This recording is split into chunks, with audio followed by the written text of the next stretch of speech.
देखिए, और जहाँ तक संगठनों की बात है, उनके साथ दिक्कत है कि उन्होंने एक संघर्ष समिति बनाई है और ये जो प्रमुख इनका एजेंडा मांगों के बजाय चेयरमैन को हटाने का है। और चेयरमैन जो हमारे हैं, चेयरमैन हमारे ईमानदार हैं, वैसा ईमानदार आदमी मिलना मुश्किल है। सरकार को भी मालूम है, तभी तो जोगी जी ने उनको बना के रखा है। यहीं प्रबंध मिल सकते, यहीं चेयरमैन है, विभाग को ठीक चला रहे हैं, वो ईमानदार हैं, कई और सख्ती से चला रहे हैं। इसलिए अन्य संगठनों का क्या सहयोग लें जब उनका एजेंडा चेयरमैन को हटाना है। हमारा एजेंडा चेयरमैन को हटाना नहीं है।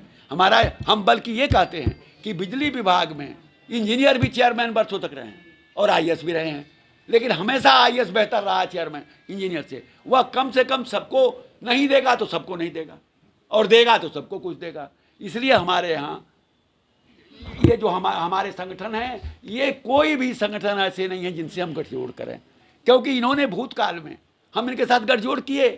जो उनके नेता हैं, उन्होंने हमको बुला के कहा कि आप संविदा कर्मियों को और सबको हमारे साथ जोड़ के चलिए। हमने काम किया, लेकिन इन्होंने धोखा दिया, कर्मचारियों के सवालों पर बात ही नहीं किया। आज भी वो यहाँ से लेकर के महेश गुप्ता जी जो अपर मुख्य सचिव हैं, ऊर्जा मंत्री से उन्होंने मीटिंग किया। उस सारे का एक ही हिडन एजेंडा है, देवराज हटाओ।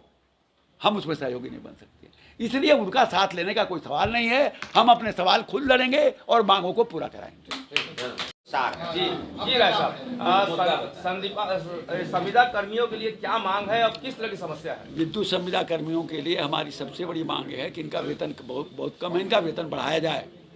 हक इनको नियमित कर्मचारी के बराबर का कानून देता है, लेकिन इनका वेतन कम से कम बढ़ाया जाए। आज जो 8-9 हज़ार है, उसके जगह 20-22 हज़ार तो करना चाहिए। दूसरी बात यह है कि ये जो खंभे से गिर के मर जाते हैं बिजली की वजह से, तो उनको जो 5 लाख का मुआवजा मिलता है, ये बहुत कम है। उनका परिवार सड़क पर आ जाता है और हर साल 600 लोग मर जाते हैं। इसलिए इसको कम से कम 20 लाख रुपया किया जाए। और तीसरी बात इनके बारे में हमको कहना है कि नियमित जगह आपके बिजली विभाग में 80 हज़ार के करीब खाली है। इसलिए इन कर्मचारियों को जो 5 साल या 5 से ज़्यादा सेवा किए हैं, तो उनको नियमित करने की कार्रवाई प्रारंभ की जानी चाहिए। और इसी के साथ हमारा ये भी कहना है कि ये सब काम हमने बिजली विभाग के सामने रखे हैं। 13 दिसंबर को चेयरमैन के निर्देश पर हमारी वार्ता हुई थी विद्युत मजदूर संगठन और संविदा मजदूर संगठन की। प्रबंध निदेशक के हमारे आदरणीय एमडी जो हमारे हैं पंकज कुमार आईएएस, और चेयरमैन साहब से भी बात हुई थी, जो हमारे एक बहुत ही ईमानदार और बिजली विभाग के बारे में मैंने देखा है 55 साल में वैसा ईमानदार और कोई कर्तव्यपरायण और सख्त अधिकारी नहीं आया।